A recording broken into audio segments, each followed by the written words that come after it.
రేవంత్ రెడ్డి జ్ఞాని అయితే మహేష్ కుమార్ గౌడ్ బ్రహ్మజ్ఞాని. ఇంకా అనుమతులు రాని బనకచెర్లను అయిపోయిందని మహేష్ కుమార్ గౌడ్ అంటున్నాడు. మహేష్ కుమార్ గౌడ్కు అసలు బనకచెర్ల అంటే ఏంటో కూడా తెలియదన్నారు ఎమ్మెల్యే జగదీష్ రెడ్డి. అది చూసిన కాడ నుంచి చాలా పెద్ద జ్ఞాని కంటే మించిన ఒక బ్రహ్మజ్ఞాని కనబడుతున్నాడు ఆయనలో. వాళ్ళ ముఖ్యమంత్రి ఒక జ్ఞాని అనుకుంటే శ్రీ శ్రీ శ్రీ శ్రీ త్రిదండి మహేష్ కుమార్ స్వామిలాగా కనబడుతున్నాడు నాకు ఆయన. ఎంత గొప్ప జ్ఞానం, ఎంత గొప్ప పరిజ్ఞానం.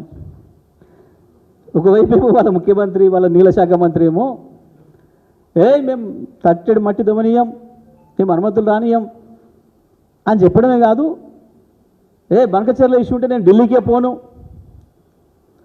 అని చెప్పి చాలా స్పష్టంగా రాసి పంపిండు ఆయన సీఎం ఆఫీస్ నుంచి. పాపం ఈ స్వామివారేమో మహాజ్ఞాని, పరమజ్ఞాని, మరి ఎక్కడి నుంచి వచ్చిన దివ్యజ్యోతి నుంచి వచ్చిన జ్ఞానమో, వారికి ఎక్కడి నుంచి వచ్చిన జ్ఞానమో కానీ బనకచెర్ల అయిపోయింది నిర్మాణం.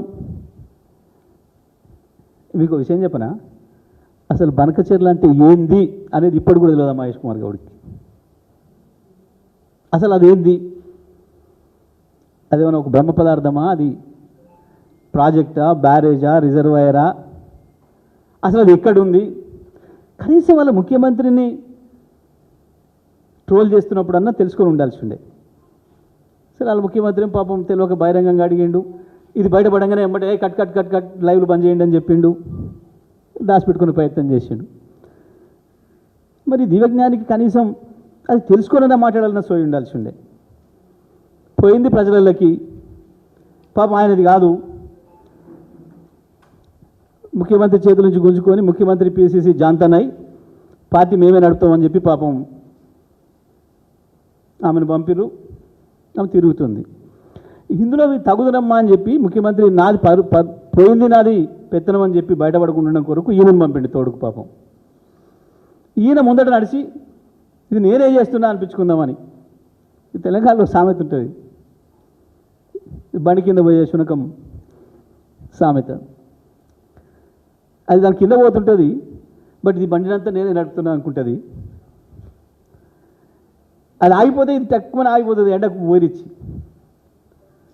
కానీ అనుకోవడం మాత్రం నేను నడుపుతూ అనుకుంటుంది. అట్లా పాపం ఆమె నడిపే యాత్రకి ఈయన పోయి ఏదో ఒకటి మాట్లాడాలి కాబట్టి అసలే ఆడ ప్రజల తిరుగుబాటు వస్తుంది.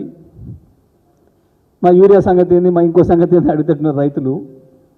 ఈ కన్ఫ్యూజన్లో ఆ కన్ఫ్యూజన్లో పాపం ఏం మాట్లాడేలోకి ఇది మాట్లాడినట్టు. ఇంత గొప్ప జ్ఞానులు, ముఖ్యమంత్రులు, పిసిసి ప్రెసిడెంట్లు చూసి ధరించాలి పాపం కాంగ్రెస్ పార్టీ కార్యకర్తలు. కాకపోతే ఈ రాష్ట్ర ప్రజల కర్మ.